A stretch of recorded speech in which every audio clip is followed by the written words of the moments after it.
अस्सलाम वालेकुम या अली मदद जी सिंध जी लतीफ़ जी धरती जी लतीफ़ जी ॿोली मां तव्हांजो पंहिंजो भाउ सतार लाल और मजू दोस्तों जीअं त हींअर मां आर्ट काउंसिल लाड़काणे में मौजूदु आहियां ऐं हिन आर्ट काउंसिल जो चाचो चौकीदार ऐं तमामु मुहबती माण्हू आहे। मां तव्हां सां हुन सां कचहरी कराईंदुमि ऐं हुनजो ख़ूबसूरत गानो हिकिड़ो ॿुधंदासीं पंहिंजे ख़ूबसूरत आवाज़ सां। चाचा अस्सलाम वालेकुम। वालेकुम सलाम। चाचा छा हाल आहे? ॿियो ख़ैरु कुझु लॻा पिया?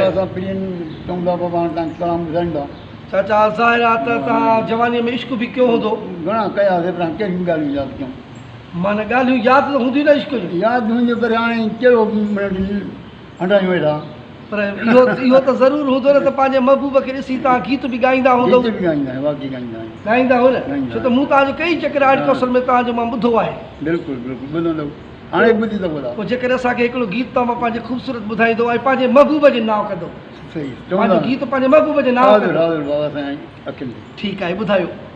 ओ गंढे नींहुं नातो ओ निभाइण आयुई ओ गंढे नींहुं नातो ओ निभाइण आयुई ओ रुआरे सजणा पोखिला आयुई हो गंढे नींहुं नातो ओ निभाइण आयुई हो गंढे नींहुं नातो ओ निभाइण आयुई हो रुआरे सजणा पोखिलाइण आई रखी मूं ते इल्ज़ामुन पोइ तूं रुसी आहे ओ खता खां सवाइ न उल्फत छिनी हा हो मगर मुंहुं मटाई ओ मटाइण न आयुई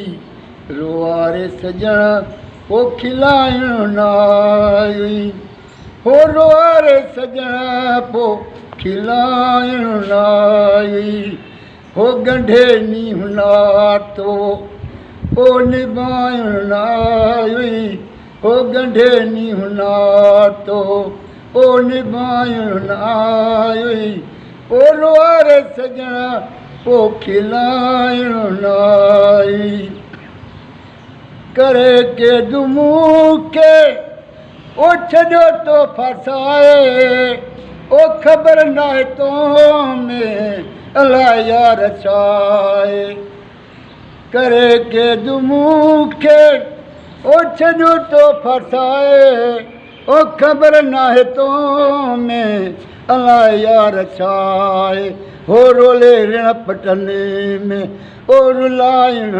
आयुई हो रोले ऋण पटने में ओ रुलाइण न आयुई ओ रुआरे सजण पोइ खिलाइण न आई हो गंढे नींहुं नातो ओ निभाइण न आयुई हो गंढे नींहुं नातो ओ निभाइण न आयुई ओ रुआरे सजण पोइ खिलाइण न आई भली चवे पीरलू ओ न ठही कुर्ब जो माचो ओ मुहबत खे मिठियास समुझी तमाचो भली चवे पीरलू ओ न ठही कुर्ब जो माचो ओ मुहबत खे मिठिया समुझी तमाचो हो यो अखर कुर्ब वारो ओ कमाइण न आई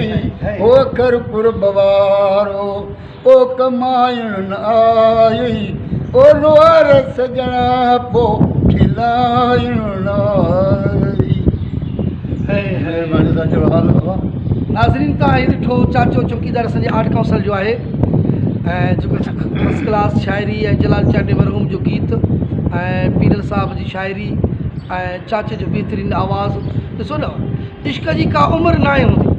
चाचा जी घटि में घटि 90 साल ताईं उमिरि 80 ते 90 जे लॻभॻि आहे ऐं माशाल्लाह हुनजो आवाज़ु हुनजो दर्द तव्हां पाण ॾिठो। चाचा तव्हांजी वॾी महिरबानी।